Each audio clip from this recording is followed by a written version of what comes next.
પીઆઈએમડી સાળુકેની સૂચના અન્વયે લીલિયા પોલીસે બિનકાયદેસર દેશી બાવળના લાકડા ભરેલું આઈસર ઝડપી પાડ્યું.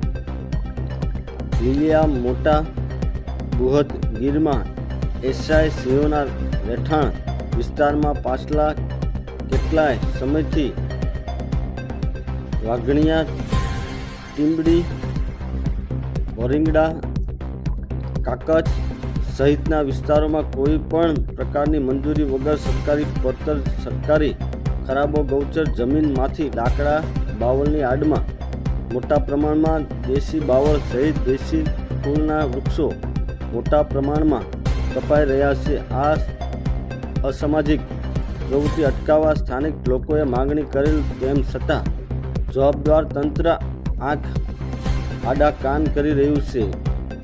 ગત રાત્રિના સમયે પીઆઈએમડી સાળુકેની સૂચના અને પીએસઆઈ વાય એમ જાડેજાના માર્ગદર્શન તળે લીલિયા પોલીસના પોલીસકર્મી મહેશભાઈ ચૌહાણ, અમીનભાઈ જુણેજા નાઇટ પેટ્રોલિંગમાં હોય તે દરમિયાન પોલીસને ચોક્કસ બાતમી મળતા વરિંગડા લીલિયા માર્ગ પરથી બિન કાયદેસર દેશી બાવળના લાકડાનો જથ્થો ભરી પસાર થતું આઈસર GJ14Z4418 વાહન ચાલક જયંતિભાઈ કલાભાઈ મકવાણા રહે ભારાપરા, તાલુકો તળાજા, જિલ્લો ભાવનગરને રોકી પૂછપરછ કરતા લાકડાનો જથ્થો વરિંગડાથી ભરાયો હોવાનું જણાવેલ.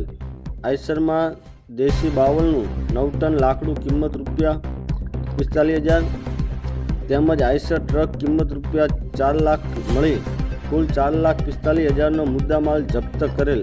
આ કામે લીલિયા પોલીસના પોલીસકર્મી ઉજુબલ દાન ગઢવી, સંજયભાઈ ઇટાલિયા, પંકજભાઈ બગડા, સંજયભાઈ ધાંધેલ ધોરણસરની કાર્યવાહી હાથ ધરી હતી. રિપોર્ટર અકબર સૈયદ, અમરેલી.